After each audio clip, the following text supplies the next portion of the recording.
Well, thank you very much. It's an honor to have the President of Ukraine with us. We've had a lot of good discussions, a lot of good talks, and I think progress is being made, very, very substantial progress in many ways. We had a good meeting, as you know, just a short while ago with the President of Russia, and I think there's a possibility that something could come out of it, and today's meeting is very important. We have, I guess, the seven very powerful leaders from Europe, and we're going to be meeting with them right after this meeting, and thank you very much for being here. Thank you so much, Mr. President. If I can, first of all, thank you for invitation, and thank you very much for your efforts, personal efforts to stop killings and stop this war. Thank you, and using this opportunity, many thanks to your wife, First Lady of the United States. She sent a letter to Putin about our children, adopted children, and my wife, she, First Lady of Ukraine, she gave the letter. It's not to you, to your wife. Oh, I want it. Yeah. So we are saying this sensitive topic, yes, please. And thanks to our partners, and that you supported this format, that after our meeting we can have leaders who are around us, UK and France, Germany, Italy, Finland, EU, NATO, I mean all partners around Ukraine supporting us. Thanks to them, and thank you very much for invitation. Thank you very much for being here. President Trump.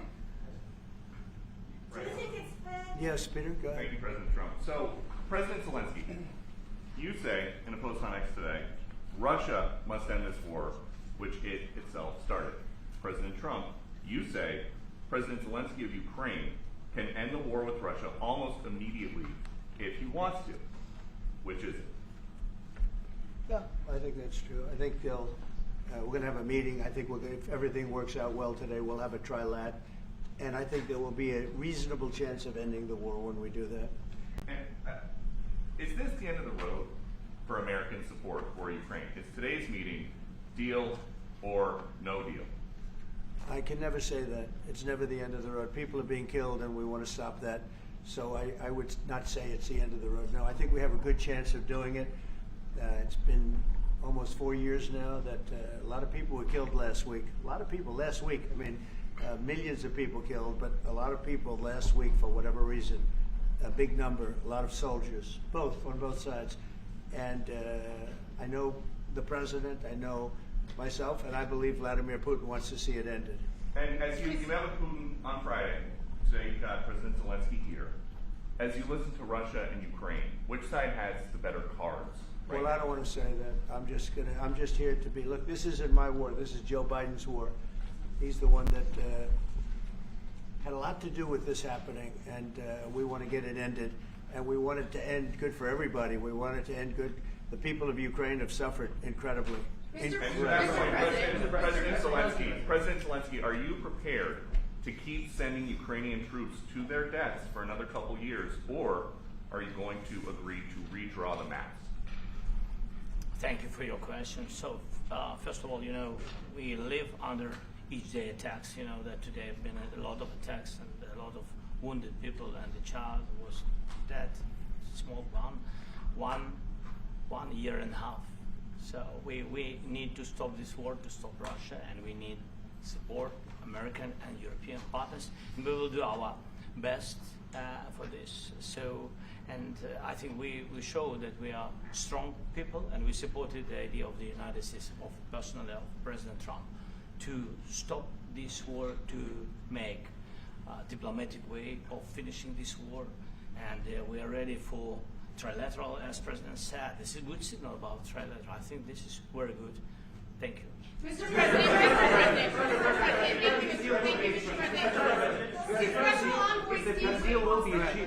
if the peace deal will be achieved, are you going to be willing to send American peacekeepers to Ukraine? Well, we're going to work with Ukraine. We're going to work with everybody, and we're going to make sure that if there's peace, the peace is going to stay long term. This is very long term. We're not talking about a 2-year peace and then we end up in this mess again. We're going to make sure that everything's good. We'll work with Russia. We're going to work with Ukraine, and we're going to make sure it works. And I think if we can get to peace, it's going to work. I have no doubt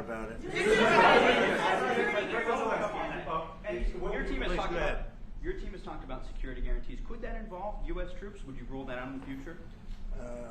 We'll let you know that maybe later today. We're meeting with 7 great leaders of great countries also, and we'll be talking about that. They'll all be involved, but there'll be a lot of help when it comes to security. There's going to be a lot of help. It's going to be good.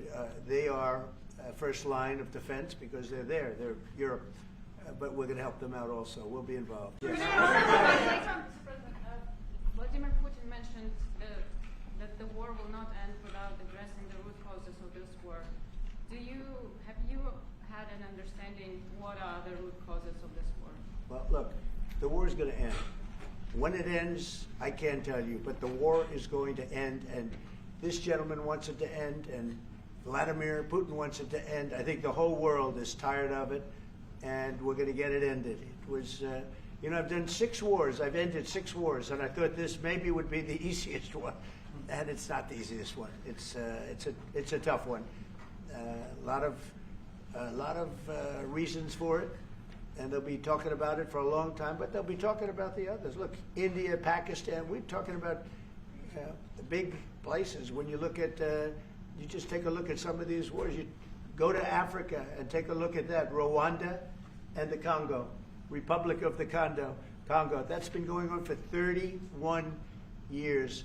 And so we've done a total of 6, and we really have 6, not including the fact that we obliterated, and it turned out to be a total obliteration, the nuclear, as you said, the future nuclear capability of Iran. And this one, I think we're going to get solved also. I feel confident we're going to get it solved. Like guarantees or like the special envoy put forward. Thanks, Mr. President. Can you tell us about your conversations with European leaders and what they need to see to support an end to the war? Yeah, well, we're going to be meeting with a great representative group and 7 very powerful, very big countries and great people, all friends of mine and friends of yours. And we're going to have some suggestions made. They want to see peace. They would like to see peace. Go ahead, please. In the red. President Trump, do you think it's fair for Ukraine and for Russia to achieve a lasting and durable peace if Ukraine cedes its territories that Russia hasn't yet conquered? Do you think it's a fair peace for Ukraine? We're going to have a lasting peace. Just to answer the first part of your question, we're going to have a lasting peace. I hope it's going to be immediately. I hope it doesn't have to go on. And I think people of the whole world is going to be very happy when that's announced. Yeah, please. Mr. President, you posted on social media, Mr. President, a very touching letter from the First Lady. And the letter was hand-delivered to President Putin. And it calls for an end to the war, essentially, because of the children and the children's future. Why did the First Lady feel that letter was necessary? Was it because she believes that Mr. Putin is the aggressor in the war? Is a similar letter being hand-delivered to President Zelensky? So the First Lady felt very strongly. She's watched the same thing that you watch and that I watch. I see things that you don't get to see, and it's horrible. But when she's got a great love of children, she has a wonderful son that she loves, probably more than anybody, including me. I hate to say it, but she loves her son. She loves children, and she hates to see something like this happening. And that goes for other wars too. I mean, she sees the heartbreak, the parents, the funerals that you see on television. Always funerals. We want to see something other than funerals. No, she felt. It was a beautiful letter. It was very well received by him. And she did ask me to say, she would love to see this end. She would love to see it end. And she says it very openly, very proudly, and with great sorrow because so many people have been killed. Mr. President, last week. Brian, go ahead, Brian. Yes, sir. I've got a question for each of you. First of all, Mr. President Zelensky, you look fabulous in that suit. I said the same thing. Yeah, you look good. I said the same thing. Yeah. Isn't that nice? That's the one that attacked you last time. See, now he's. I remember that. You look wonderful. No, my first question for you, President But you Zelensky. are in the same suit. I think You see, I changed. You are not. Maybe yours is much better. please. Real quickly, upon peace, God willing we get peace, are you open to holding an election in your country? Yes, of course. We are open for election, yes. We have to do safety circumstances. And a little bit, we need to work in the parliament, because during the war you can't have elections, but we can do security. We need, maybe, how to say, we need a truth, yes, everywhere, in the battlefield, in the sky, in the sea, yeah, to make possible for people to do democratic, open, legal elections. So you say we are ready. during the war you can't have elections. So let me just say 3.5 years from now, so you mean if we happen to be in a war with somebody, no more elections. Oh, that's good. I wonder what the fake You like news this is. idea? No, this is No. Speaking of news, I got a question for you. This sounds insane for me even to ask this. But do you think the American media really doesn't even want a peace deal? Because they've been so critical of you every step of the way as you lead the charge for peace. It's an amazing phenomenon. I said that if in the settlement you got Moscow, St. Petersburg, and thousands of miles around them, they would say, I made a bad deal. The level of hatred and animosity is incredible. Not with all. I mean, we have great people up here. We also have terrible people up there that I think are told what to say. But, you know, in solving all of these wars, they don't even write about it. You know, I saw major wars. I saw wars that have been going on for 31, 35, and 37, and a couple of quicker ones. One that was going to go into a full-blown deal very quickly. You know what the one I'm talking about. It was a big one. But they don't even write about that. No matter what I do, no matter what, and you know, this is not anything to do with you. It's probably to your advantage in a certain way. But no matter what I do, no matter what deal I make, from my standpoint, you'll come out good. Maybe President Putin will come out good. But they'll say, Trump was absolutely horrible. It's just that, and I've lived with that for a long time. I've lived with it since just before the first election. I used to get great publicity. Now I get the worst publicity anyone's ever gotten in office, but I won in a landslide, so that people understand. They're the only ones that count, ultimately. But I've also had great reporters. I've had journalists that are very good. But it's very sad when you do the right thing. As an example, they said, because of the fact that Vladimir Putin came to American soil, this was a tremendous defeat for Donald Trump. No, it was really wonderful that he did it. It was a hard thing for him to do, to be honest with you. It was the opposite of what they said, but they said it. Now, if he didn't come, they'd say that was also bad for Trump. You know, there's no way. And there's just a great dishonesty of the press, and I think that's why it's lost its credibility. You know, its credibility is at an all-time low. We have a thing going on right now in D.C. We went from the most unsafe place anywhere to a place that now friends are calling me up, Democrats are calling me up, and they're saying, sir, I want to thank you. My wife and I went out to dinner last night for the first time in 4 years, and Washington, D.C. is safe, and you did that in 4 days. I'll tell you, it's safe. I had another friend of mine, he has a son who's a great golfer, he's on tour, and he came in 4th yesterday in the big tournament where Scotty Scheffler made the great shot, and he said his son is going to dinner in Washington, D.C. tonight. I said, would you have allowed that to happen a year ago? He said, no way, no way. He said, what you've done is incredible. And I think the people realize it. But the press says, he's a dictator, he's trying to take over.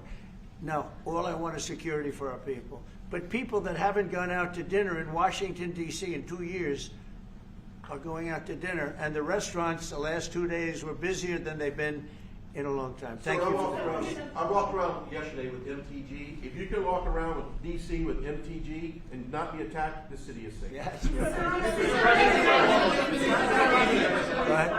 you, Mr. President. Last week you warned of what you called severe consequences if a 30-day ceasefire or any type of ceasefire were not agreed to by Russia.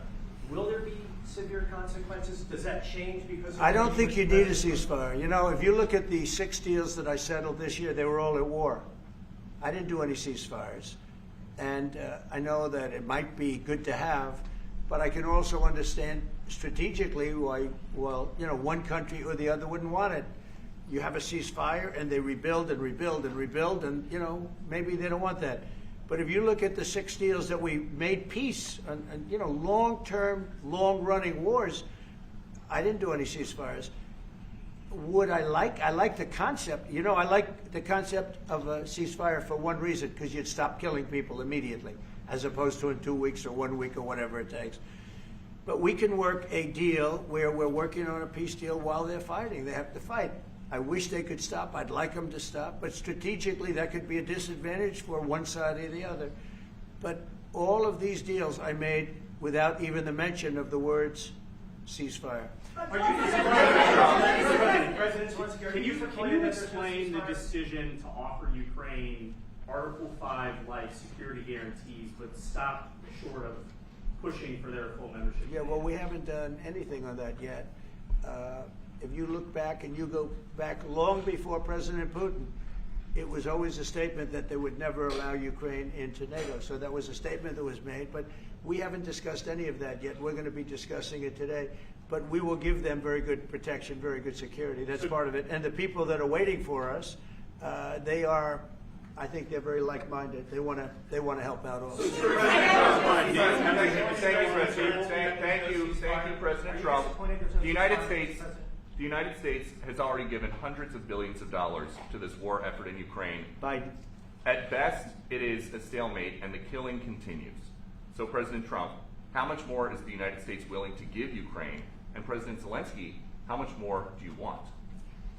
Well, I'll start off just by saying we're not giving anything now. We're selling weapons. This is something before, I guess the number is well over $300 billion. That was under Joe Biden, a corrupt politician, not a smart man, never was. By the way, go back 40 years. He was not a smart man 40 years ago either. But now he's in particular bad. This was done by a corrupt administration that shouldn't have been in, and frankly, if the right results of the election were given, if I were president, this war would have never taken place, and he would have been very happy, because he would have liked to have seen. I mean, they went through hell. He went through hell.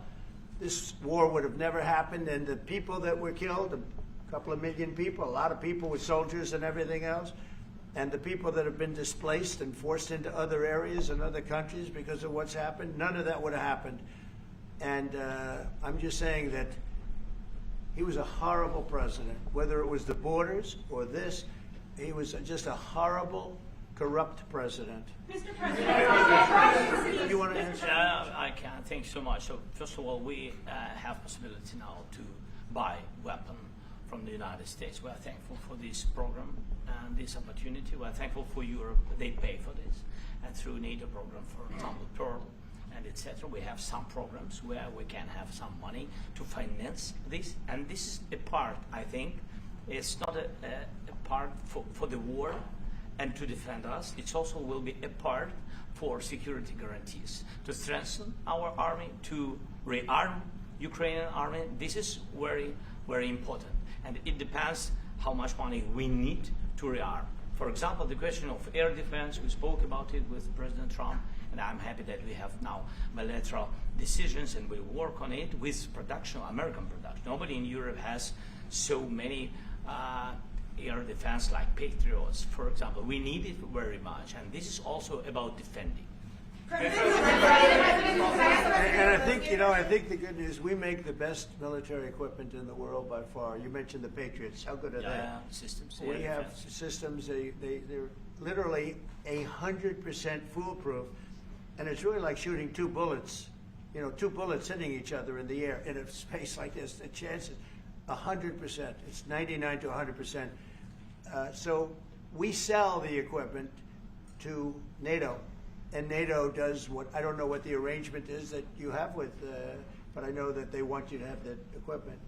And we're getting the best equipment in the world, but they pay us for the equipment. Under Biden, it was just crazy what was going on. I believe the number is over 300. I think it could be $350 billion worth of equipment and money and everything else. And we've made more progress in settling this war in the last 2 months than they made in 4 years. This should have been settled a long time ago, but it should have never happened. Yeah, please. You pushed out on social media. Brian, go first. You pushed out on social media about doing away with mail-in ballots and potentially electronic voting machines. Can you explain on that? How? Well, that's a very off-topic. Just really quickly, mail-in ballots are corrupt. Mail-in ballots, you can never have a real democracy with mail-in ballots. And we, as a Republican Party, are going to do everything possible that we get rid of mail-in ballots. We're going to start with an executive order that's being written right now by the best lawyers in the country to end mail-in ballots because they're corrupt. And you know that we're the only country in the world, I believe, I may be wrong, but just about the only country in the world that uses them because of what's happened. Massive fraud all over the place. The other thing we want change are the machines.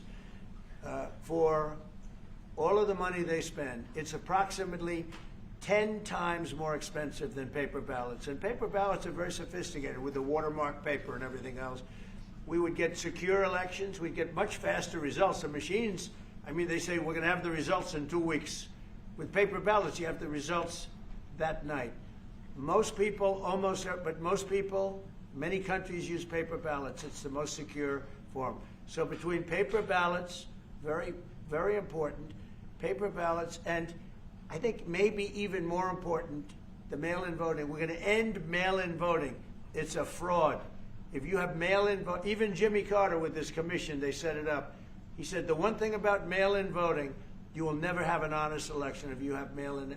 And it's time that the Republicans get tough and stop it because the Democrats want it. It's the only way they can get elected. Because with men and women's sports and with transgender for everybody and open borders and all of the horrible things, and now the new thing is they love crime. They're fighting me on the fact that I've made Washington, D.C. safe. We're not going to get mugged, beaten up, or killed like all the people you've been watching get so badly hurt. I'm glad, I hate to take your time in this, but I'm glad you asked me that question. We're going to stop mail-in ballots because it's corrupt. You know, when you go to a voting booth and you do it the right way and you go to a state that runs it properly, you go in, they even ask me. They asked me for my license plate, for identity. I said, I don't know if I have it. He said, sir, you have to have it. I was very impressed, actually. But it's very hard to cheat with mail-in voting. As you know what happens in California, it's so corrupt, where some people get 5, 6, 7 ballots delivered to them. Now, we got to stop mail-in voting, and the Republicans have to lead the charge.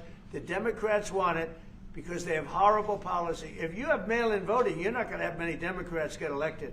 That's bigger than anything having to do with redistricting, believe me. And the Republicans have to get smart. We're not going to have a country. I said for a long time at rallies, you need borders and you need free and fair elections. Those two things. Otherwise, you don't have. We have strong borders now. In 90 days, Mr. President, we didn't have 0 in 3 months. Not one person came in illegally into our country. In fact, even I find that hard to believe, but it's run by a little bit of a liberal group that put out the numbers, so I guess it's, but 0, 0, and 0. You go back a year ago, 2 years ago, 3, millions of people poured into our country. It was terrible. Thank you very much. What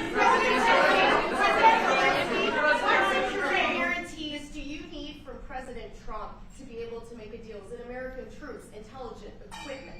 What is it? Everything. And really, it includes 2 parts. First, strong Ukrainian army. That's what I began to discuss with your colleagues.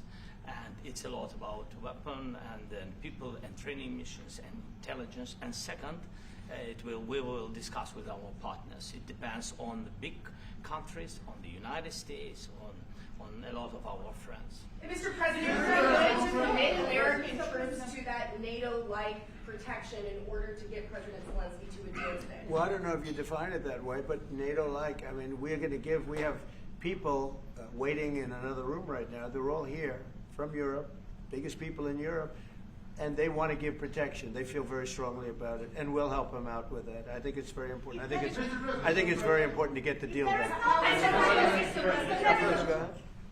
You've been involved to the peacekeeping in Ukraine since your first day in the administration. What would you say to to the Ukrainian people right now who are suffering under the Russian attacks and hoping that the American people will stand with them? Well, I know Ukrainian people. I've known many over the years. They're great people. They're smart. They're energetic.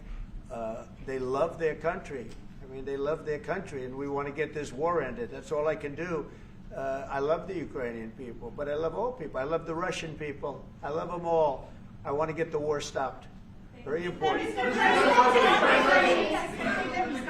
was there any aspect of your discussion with Vladimir Putin that left you disappointed? Look, we just spoke to, I was just telling the president, I just spoke to President Putin indirectly, and we're going to have a phone call right after these meetings today.